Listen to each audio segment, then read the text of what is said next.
And Jeremy had his story. It's almost kind of disturbing to hear his story because I've heard it so many times. And I know Will's heard it. Will and I were just talking about this story. I know I talked to you a little bit about it, Shannon. And as soon as this guy started telling me his story, he's an ex-cop, and he was investigating a Sasquatch encounter, and he got pushed out of the force. But what's odd is when I was hearing his story, I already knew the ending because I had heard it 3, 4, 5 times already within the last year and a half. I've heard this exact same story over and over and over again.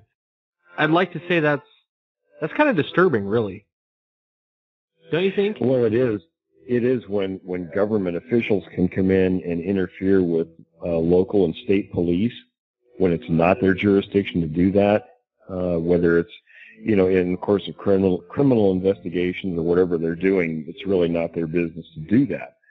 So that's very disturbing when they think they have the power to do those things. Well, yeah, and the pattern is exactly the same every single time, too. As you said, Wes, it's like the same story over and over again. It's a pattern for sure.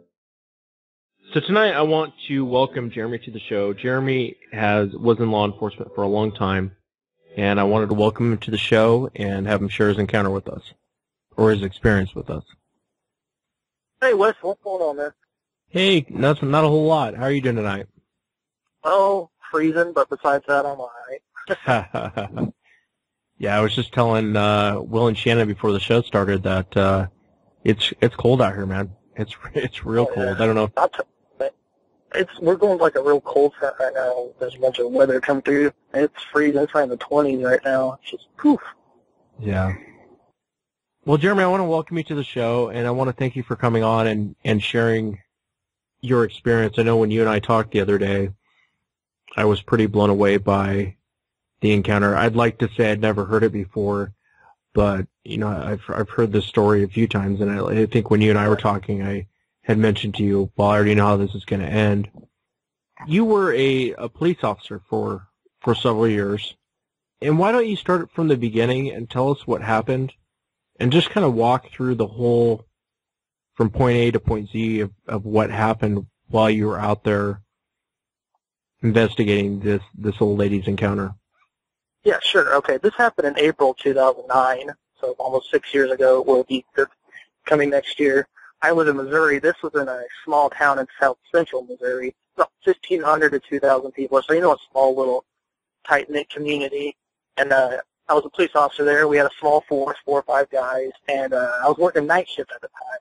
I got a call for service to go out to a residence that was a few miles outside of town. Now, we would take calls to these country residences that were right outside of town because a lot of times we didn't have a lot going on. We weren't too busy, so to save the highway patrol or county or whoever had to come out there, we would just take them.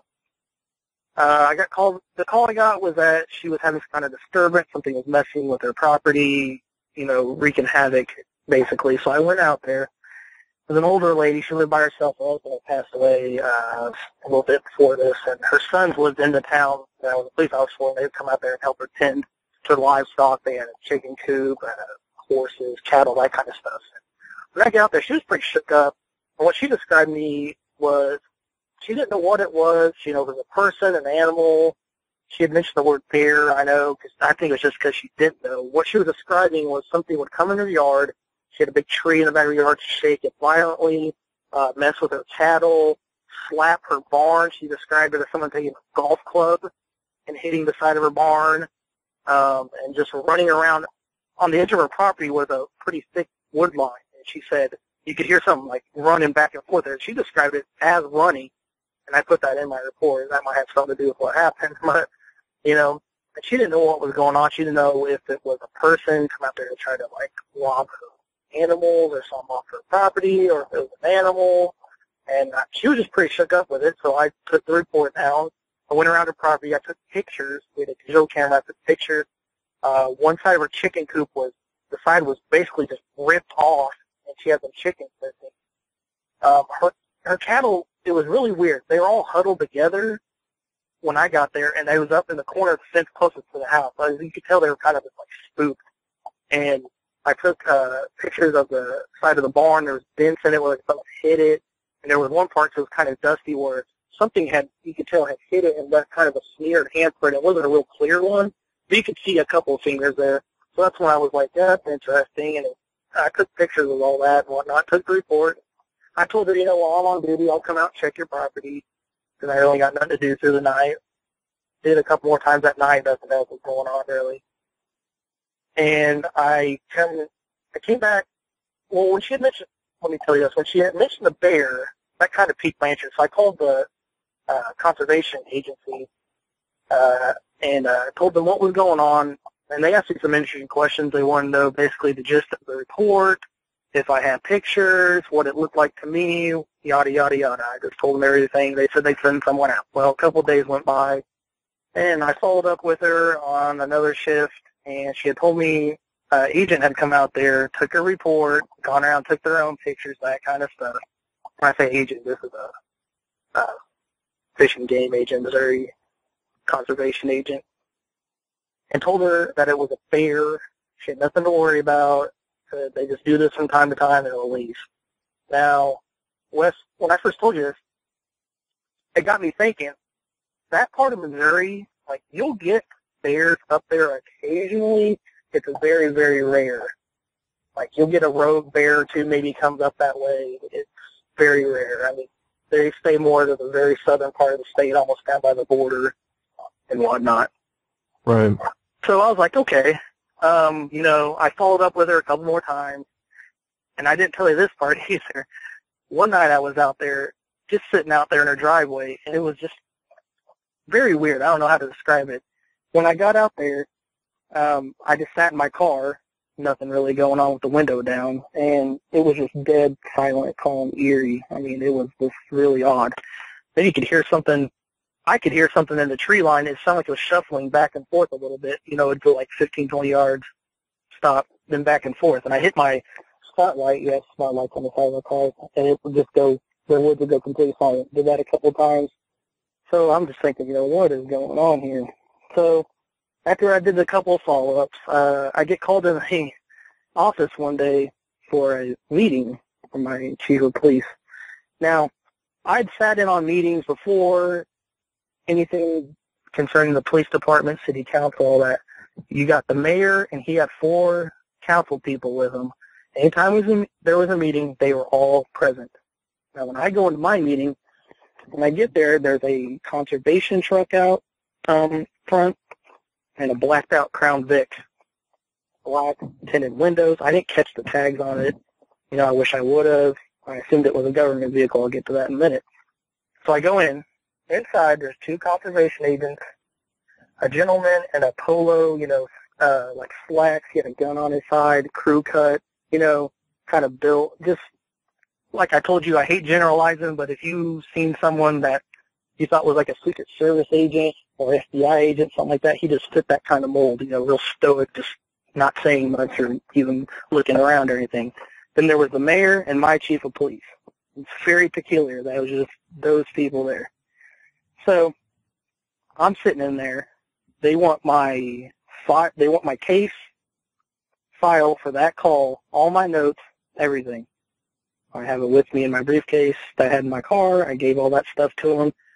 The agent and the guy, he was referred to as their consultant. I never got a name on him. I don't know who he was. That's what I was told he was.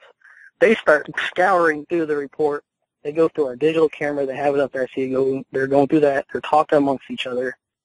The mayor tells me that, we're going to cease and desist on this case. They're taking it over. Now, you have to understand, this is a very peculiar situation because I've dealt with other state agencies. I had to have help from the FBI, even Interpol in a case I had previous with identity theft.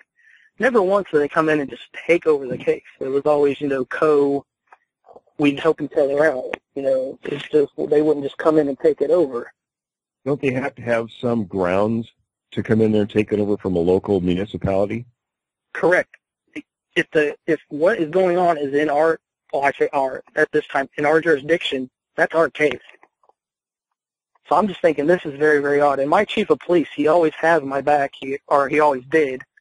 He stood up for his officers and whatnot, sitting in the back and not saying a word, arms crossed and wouldn't say anything.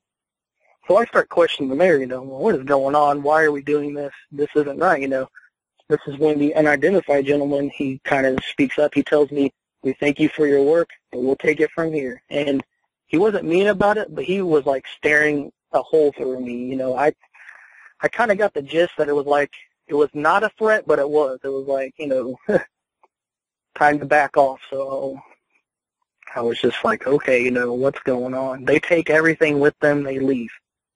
Talk to my chief of police. He just tells me, you just need to drop it and go from there. I'm like, okay, I take the next day off, and it was just bothering me. I was trying to rack my brain about what was going on. And I thought, when I get back to work the next day after my day off, I'm going to go back through that stuff and just see if, what could they be so interested in. Well, I get back in that day. I can't find the case file, all my notes, everything. It's all disappeared. It's gone. The camera, all the pictures it took, they're not on there. Nothing in our database, nothing.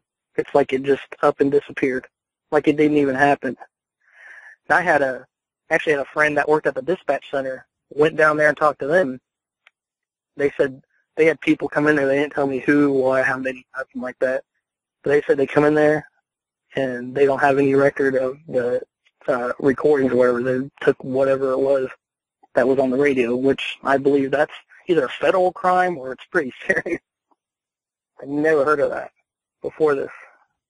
Now I'm really starting to wonder what's going on, I'm just like, what the hell's going on, So I follow up with the woman a couple more times. She's having the same activity going on. I told her what I was told, and I wished her luck, and, there wasn't much more I could do about it. Well, from the time that first meeting occurred, and I told Wes this, is actually, I told him 6 weeks. It was probably more, it was between 4 and 6. I can't remember, somewhere in between. In that time period, I was phased out of that department, and I was gone. They started riding my behind about everything I did. They wanted to know what I was doing. Any little mistakes I made, they were coming down on it. And I got called into there one day, and they told me, we know you've been going out there and talking to that woman. I wasn't at this time, but I had. They said, we told you to leave it alone. You didn't. And we're either going to offer you the chance to resign or you'll be fired. And again, this meeting was interesting too because it was just the mayor and just my chief of police in there. So again, I wasn't given any kind of write-ups, suspended, nothing. It was like they just cut the cord right there. So I resigned, and that was that. Just really bothered me, Fast forward about a year. This really doesn't have anything to do with my case, but it kind of does. What I'm going to tell you it made me open my eyes to what happened to me. About a year later, I was working at a jail. A guy in there, we had a skeleton crew on nights ago. There was about 4 or 5 guys in there, and one of them was an older gentleman. He was retired out of the Air Force. He was pretty highly ranked. I can't remember exactly what his rank was when he retired, but I know he was pretty high up, and he had told me he was just working there, because he lived close by and just wanted something to do. He was bored, and I was the only one he really talked to a lot because I'd kind of gained his trust. And me and the other guys, we talk a lot about, like UFOs and ghosts and Bigfoot, just all kinds of things. And he would sit back, he wouldn't say anything. But one night, we were talking about this stuff, and then me and him went to do a perimeter check where you walk around the building just to make sure no one escaped or anything like that. And he asked me, he's like, all that stuff you're there talking about, you believe in any of that? And I was like, yeah, I have an open mind to a lot of things. And I was like, do you know, I just poked and prodded him, like, do you know anything about any of that? He's like, I know more than what I could probably say. So we started talking about, like, Bigfoot and stuff, and he said, there's more of them than what people believe. They believe it. He said, a lot of people believe it's just a centralized thing to maybe the Pacific Northwest or South. He said, no, there's way more of them than people believe. They're all over the place. So that's like, got me curious. I was like, well, why do you think, they won't come out and say this, acknowledge it or whatever, and by saying they, I meant the government. And it's funny because when I would ask him anything, he would always say we. He'd always refer to everything as we. I don't know if it's a military thing or if there's more to meet the eye with that, but he'd always say we. At the time, I didn't really know a lot about, the inner workings, the conspiracy kind of stuff, and all the science behind Sasquatches and whatnot then. It was kind of more a casual thing for me. He's like, well, what do you think it would be if, why they wouldn't? And I just said, is it because of the money? And he's like, bingo. He's like, you got to understand, it'd be chaos, you know, if they come out and acknowledge that. All kind of industries would be affected, you know, your camping, hunting, fishing, outdoors, you know, parks would be, excuse me, parks would have to be shut down and remapped, core lands. I mean, you said you'd have people going crazy because their property would be impeded on, and, you know, like, it would just be chaos. And it just got me thinking, you know, it was like, it got me thinking about what happened to me. It was like, I wonder if that's why what happened with me, if that's why, because they just wanted to shut it down and keep it, you know, tucked away. I mean, it's a small little town. Yeah, go ahead. Jeremy, weren't you blackballed from other law enforcement jobs, or you felt like you were? Yeah, I mean, looking back on now, there's no doubt in my mind I was. I mean, after I left that agency, I didn't have another law enforcement job. Like, on the road, I worked in that jail for a while, but I applied at different agencies, about anywhere you can think of that had a job opening. Like I was telling you, a lot of places will, you know, bring you in for, like, pre-testing to see if you make a good candidate, maybe an interview. I couldn't even get a call back. It was just really weird. I mean, that's what it felt like. It felt like I was made to be a ghost. Like, I was just wiped off, you know, the map in that field. And Jeremy, that's pretty strange. I'm sorry, well, go ahead. No, go ahead. I was just wondering, as far as your resignation, what do they put in the file for that? Is there details on, you know, why you did it or the background of it, and that's why it was difficult for you? Now, anything that involved that, I don't know. I couldn't get to it. They just told me that it would be a mutual separation type deal where I just resigned. Yeah. I don't think they had to specifically put why I resigned. And I think no matter what I would have said, they would have just put whatever they wanted in there anyways. I mean, yeah. We've had actually a few cases in relatively recent times, the past months, where almost identical things happened that happened to you. All right. You know, where law enforcement officers were responding to normal calls. When they got there, they found out it was actually a Sasquatch-related incident or incidents. And, you know, the officers and concerned were called into the office. You know, these three people were there. One specifically, I remember, this was people identified as Department of the Interior. Officers in question were, you know, put on the spot, threatened with being fired. Our friend Mr. Black, who's our insider, told me after some of these incidents that he ran down a list of things that would happen. You know, officers who are confronted in these situations are usually threatened. They're discredited, so they can never work in law enforcement again. They're fired. There's a whole host of things that can happen to people. But it's very common. It's almost exactly the same elements that happen in each one of these events. Right. It's just really weird because, I mean, I still know people that live in that town. Anytime I go back there, it's just like, I don't know. It's like I'm a outcast or something. I mean, that's the best way I can put it. I don't know. It's just really weird.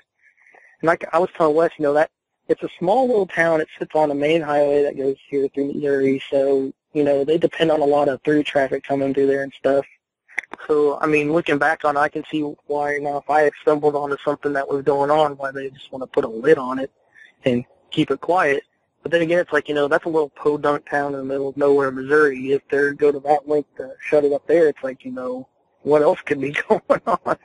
I think, you know, because it's more apparent when law enforcement officers get involved in these situations because of the credibility you folks have.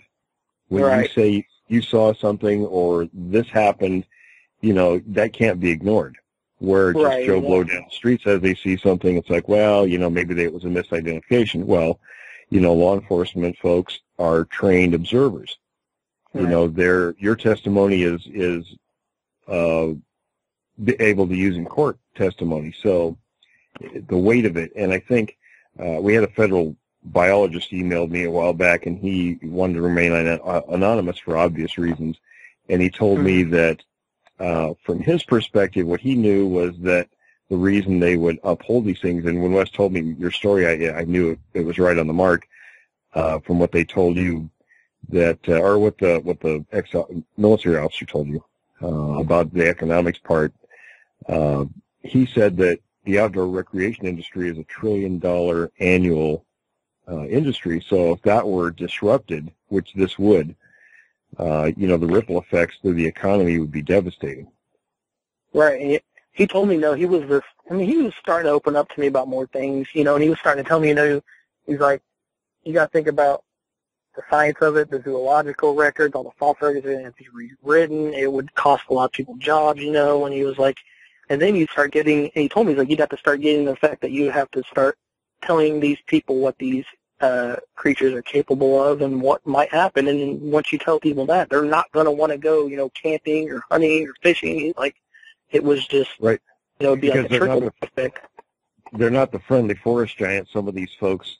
And I almost wonder when some of these people come out with this stuff publicly, it's almost like they're encouraged to do this. Everything, you look at this subject, and it's remained in the same position it's been in since the 1960s.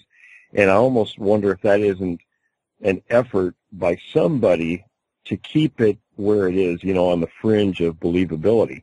Right. Like television shows and everything out there is sort of junk, for lack of a better term. Instead of really good information that's out there getting presented to the public, it's all this crap. Right. And it's funny you say that, because one of the things that he had told me also was that he told me that, he kind of said, be careful you talk to about this, because you never know if you're talking to someone that's legit or someone that's, he specifically said, like, it wouldn't surprise me if they've infiltrated groups, stuff like that. Because he said he knew of guys he had worked with that were given tasked with infiltrating MUFON, which I don't know if you guys are familiar with that, but it's like, it's like the BFR equivalent for UFOs and aliens. He said he knew guys that they would have in that and would be monitoring stuff. So, he didn't name any groups specifically, but it makes sense. Right, and our friend Mr. Black did say that to me, that they will do that with groups, and it's been mentioned a couple of times that they do listen to this show. Right. Wouldn't surprise me. And what you said about it being on the fringe, kind of takes a light bulb off of me, because if you think about what some of these fringe beliefs, let's say ghosts, UFOs, that kind of stuff, there's stuff all over TV. It's talked like it's almost commonplace.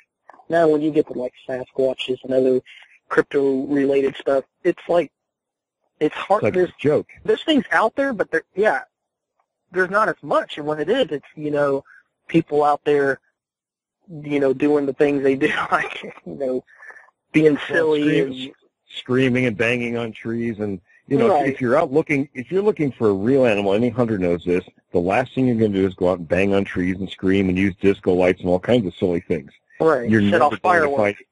Right. You're never going to find any wildlife that way. So it really begs the question: what's going on there? And it's also curious to me and he mentioned this, and it was curious to me about how it seems like when you hear things on TV, on the internet, whatever, from various sources, it's usually centralized, like Pacific Northwest, some in the South, Texas, a little bit in Canada. It's like, and he was trying to emphasize to me that, like, no, these things are all over the place, and there's more of them than what people believe. He's like, but they don't want that out there, because then you got people freaked out thinking, well, this could be in my backyard, kind of ordeal. Absolutely. Absolutely. And the funny thing, I had told Wes this, I brought this up to him, I probably sound a little crazy at first, but the more I think about it, I think I may not be, is that I asked him, and I'll ask you, Will, like, do you think it's possible or even plausible that these guys in the military, this was an older guy, he said he was retired, but he still talked like he was not, like he was still active. And I wonder if maybe they get these guys that maybe related, are in some kind of Bigfoot-related project or whatever, when they get towards the end of their career, if they don't spawn them out to various places in the country and they kind of be like their eyes and ears, on the field. It could be. I kind of wonder that. As you go up in rank and you're in a long time, you maintain contacts. So even though you're out, I have friends that are retired after many years, and they're still on the in when it comes to knowledge, because they talk to their friends. And when you're in that position, when you say we, you still consider yourself part of the establishment. Right. And technically you are, if you're retired, you're still, you could, senior officers and NCOs can still be called up if need be, but so they are part of the system still. So, oh yeah, I've had friends tell me, very high-ranking friends, that I've known since I was a teenager, and would say anything, tell me anything. And I'd say, well, what do you know about this? And they would say, no comment. Well, that's very unusual. So, and they know. I told Wes, my dad was in the Marines and Army over 25 years, and he doesn't talk about a lot about his military career, but he will. But I have a nephew that's got into this with me, we've gotten pretty, almost obsessed with it, the information and science behind it, listen to your guys' show and whatnot. We talk about it, and whenever we talk about it, like when he's around, he just doesn't really want to hear anything about it. And part of me kind of wonders if he ever had an encounter and just doesn't want to talk about it.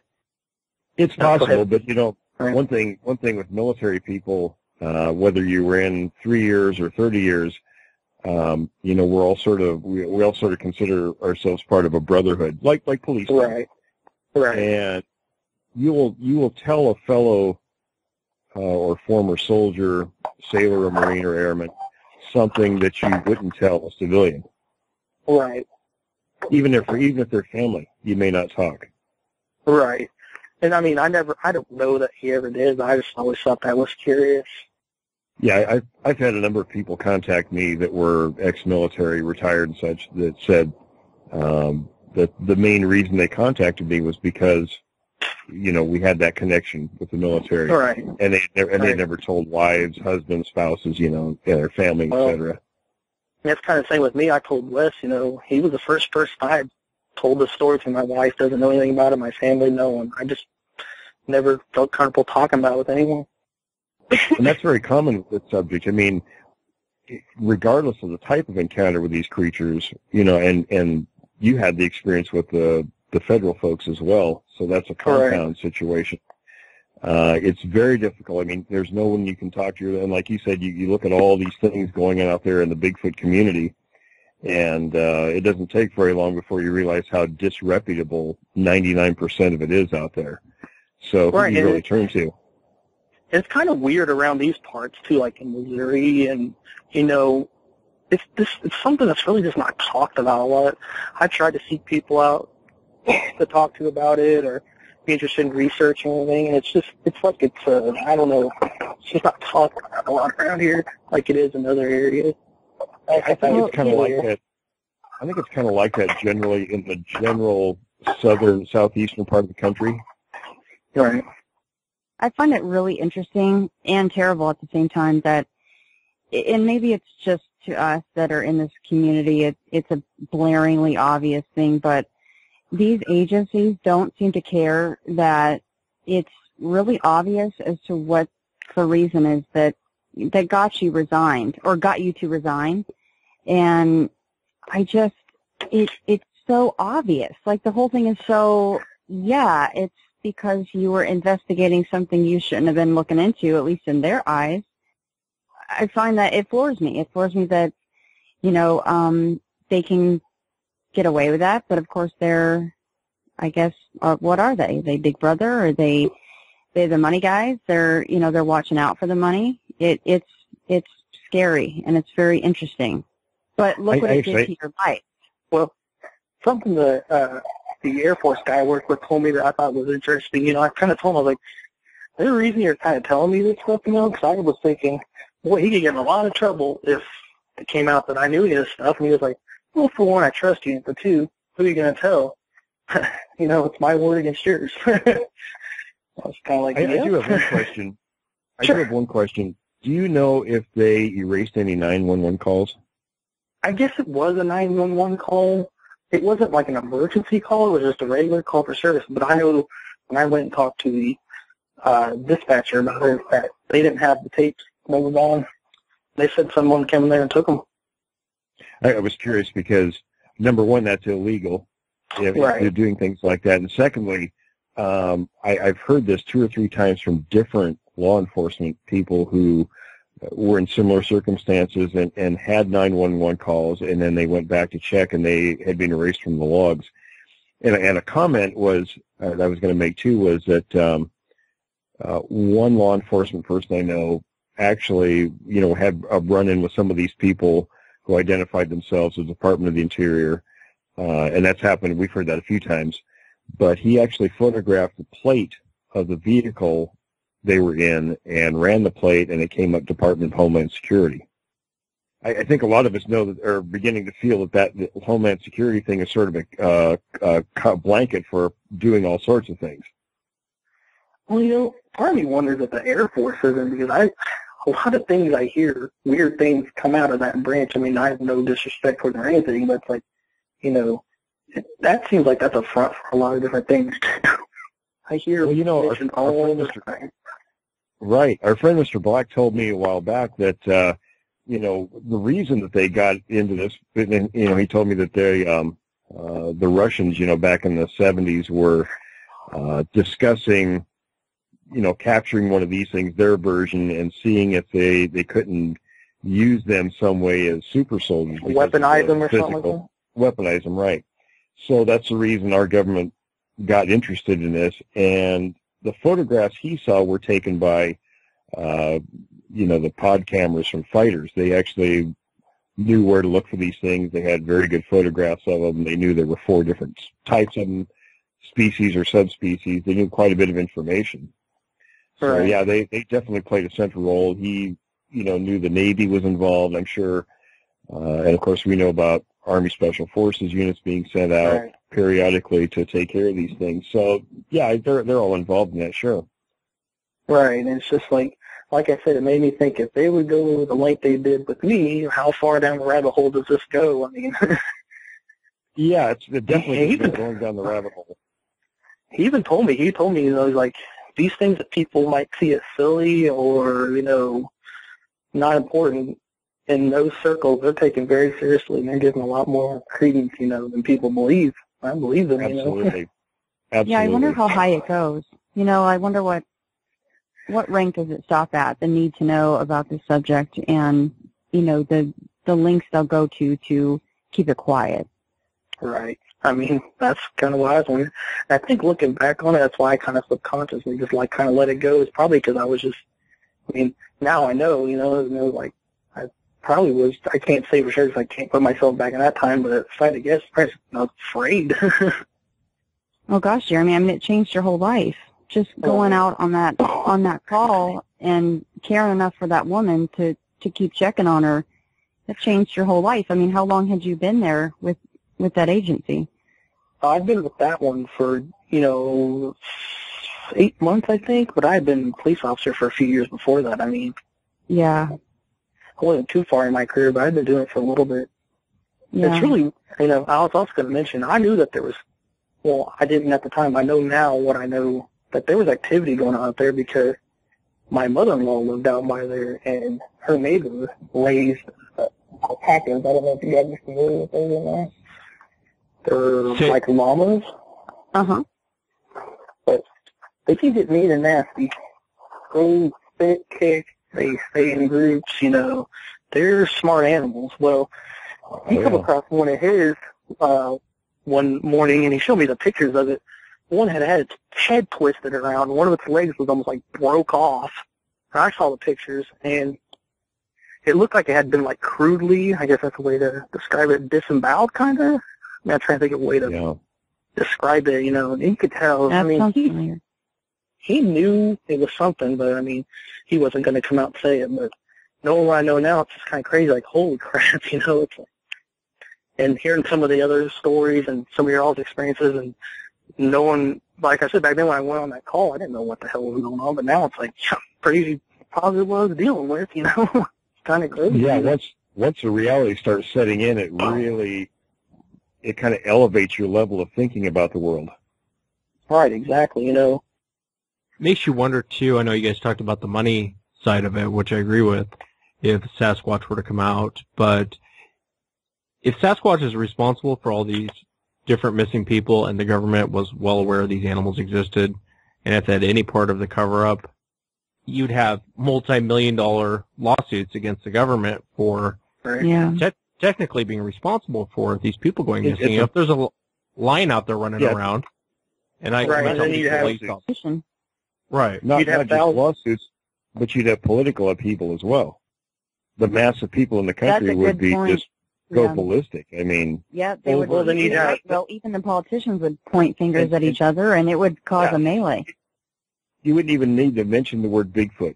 Just the Yeah. fact that people had been killed with their knowing. Mhm. Law enforcement officers were illegally not being able to perform their duties. I mean, there's all these things. If that ever comes out, then you're going to have hundreds of thousands, Billy Bobs out in the woods trying to hunt these things down, shooting each other, shooting God knows what. I mean, it would be chaos. That's true, but I think that's actually way down the list compared to the larger scale things. I mean, look at things. Correct. You go back and look at things like Watergate and those kind of scandals that went on. This isn't just a scandal. This Right. would be gigantic in scope. The way I look at this is that once the cork, so to say, pops off this, it would spiral to God knows what, I mean, there'd be all kinds of Oh, yeah. Yeah, nobody can stop it. And it wouldn't be just here because these things are in other countries as well. Right, it'd be a worldwide thing. Mhm. And then you'd have you'd have the PETA and all those groups wanting it protected. There had to be laws. I mean, it would be, Oh, it'd be it'd be insane. crazy. Core lands would have to be, revisited.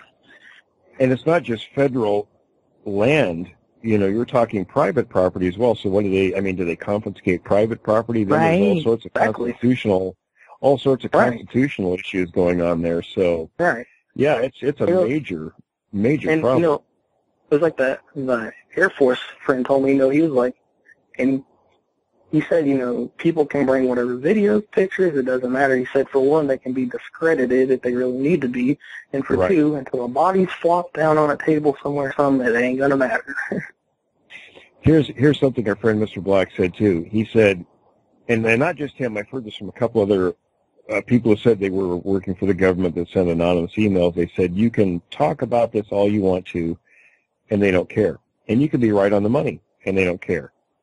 But if you can prove it, then they get involved. And I would be honest with you, it wouldn't surprise me if someone has at one point or another killed one and was planning to do whatever with it, and they were intervened on, I do understand and actually sympathize with their thinking about this in terms of protecting, everybody, because it really would impact everyone's day-to-day life. And so I do understand that, but I'm not sure I agree with the methods that they're going about it. But then I don't know. I mean, maybe they have no other recourse at this point. And the reasoning, to me, it kind of comes off as a kind of nefarious reasoning as to why they don't want it out there. Yeah, exactly. I want to thank you guys for what you do and, for giving me the outlet to talk about it. It's been a huge relief to, get this off my chest and talk with someone about it. And I know it is for a lot of people, so I just appreciate you guys and what you do. We appreciate it. And you're not alone. That's one thing. As far as being a law enforcement officer, this has happened to other people as well. Right, and that's what, I've been playing with the idea of calling in and talking about it. I just never, never did it. But it was, when I heard that story, I think it's a couple weeks ago, it was another story kind of like mine. I was just like, I'm hearing this too much. I want my story out there so people know what's happening all over. I would be willing to bet. Yeah, I'd be willing to bet that other officers will come forward too with very similar accounts. Maybe even people in the conservation departments or anything, that have had encounters, maybe they will too. Hopefully it'll open a floodgate up to get people to talk. Yeah, maybe someday we get some disgruntled person that actually gives the orders, to execute all of these things to keep quiet. That would be something interesting called a press conference and reveals all. That'd be quite cool. Yeah. I don't know if he'd ever make definitely. it to the press conference, but you never know. I was going to say he wouldn't. Yeah, thank you so much, man. No problem, man. Thank you guys for talking with me, and like I said, just being an ear I can talk to. Keep doing what you're doing because I love your guys' show, and I think when it comes to this kind of subject, you guys are at the top. I appreciate that, man, very much. No problem. Yeah, thank you. No problem. Have a good night, buddy. All right, buddy. Talk to you later. Here's a cop that actually cares about his job and is doing the right thing by responding to a service call. His job is for public safety. Here he's trying to do the right thing, and it's kind of like job well done. You can resign or you can get fired now. And you think about all the work it takes to become a police officer, the years of work in school, and then you go through the academy and all the process to get the job, and you do a good job. You walk the line and think you're in, like you said, job well done, and all of a sudden somebody comes in and says, well, you got a choice. You can either be fired or resigned. What does that do to your outlook the rest of your life on everything that you believe in? Well, and he obviously took pride in his job. He took the protect and serve part very seriously. Absolutely. And I'm sure, the people doing this stuff probably think, well, it's like with soldiers in combat, better to have a few casualties than to lose everything you're doing, But it's just a damn shame. It's awful. It actually changes and or ruins someone's life, to cover something up.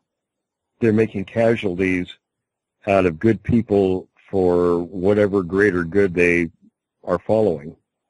Right, and as you mentioned, Will, it sounds like to them the greater good is we don't want to lose our revenue.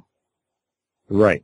Well, and that's part of it. I mean, I don't know. We don't know what all they're being told or what their beliefs are, but they're ruining people along the way, though. Yeah. When I was 23, I had my car stolen, and it took 6 hours for a cop to come out. This old lady's banging on, has someone banging on her house, and bam, this guy's going out there every other night. I mean, God, if there's more cops like that, I think, Yeah. I had my freaking car stolen. It took 6 hours to get a cop out there, and hearing an old woman, this guy's going out there checking on her. So, I mean, it's a shame. Yeah. It really is a shame that happened to him. Hey, Jack. Hey, thanks for having me on. I'll make it short. Back up in central Utah, a friend of mine, Chuck, and I decided to go on a ATV trip up a creek they call Deer Creek. As you start out, you go up and it's just sheer rock walls, and it opens up, follows the creek, and you end up in meadows and tall pine trees. It's just really beautiful up in there. And I was in front, and I didn't notice Chuck in the back, so I stopped and turned off my ATV and sat there for a while and realized that it was just way quiet. No insects, birds, nothing was making noise. I hate it when it gets like that. So he caught up, and we headed up the mountain and along the creek and through the trees and stuff, and got up until we hit snow and had to turn around and come back. And he was in front of me, and as I came down, the sun was setting in the back, and I got to a corner at the creek, and I noticed an arm reaching out. And I noticed it because the sun was shining in the hair that was about 2 or 3 inches long down the arm. And I followed it down the arm to the torso and had a Bigfoot there. He had one arm around the tree, and he was kind of leaning out with his arms stretched out, looking at us go by. And when I saw that, I slammed on my brakes and threw it in reverse and came back as fast as I could. But where he was standing on the other side of the creek, there was trees behind him, and it was shadowy and dark, and he was gone. Sat there for 5 minutes and tried to hear, anything or not. Didn't hear anything, so I headed on down. About a year or two later, we were headed up a different road in the same area, and I noticed some tracks, big footprints. They were 15-inch long. They came down a really steep mountain to the road, and another set of tracks where something had jumped off the top about 10 or 12 feet down and landed and turned and walked down. And I'm pretty sure that the one I saw was a juvenile because it wasn't much taller than I am. I'm like 5'6". And so it was nice to know that they're still in that area. But it was a pretty cool encounter. No, I was just going to say it sounded kind of similar to our friend Wyndon with Montana's account. You know, he was driving along and saw the one. Yeah, that's kind of what I was starting to think of too, is Wynn's account. How far away do you think you were, Jack, from the creature? 10 feet.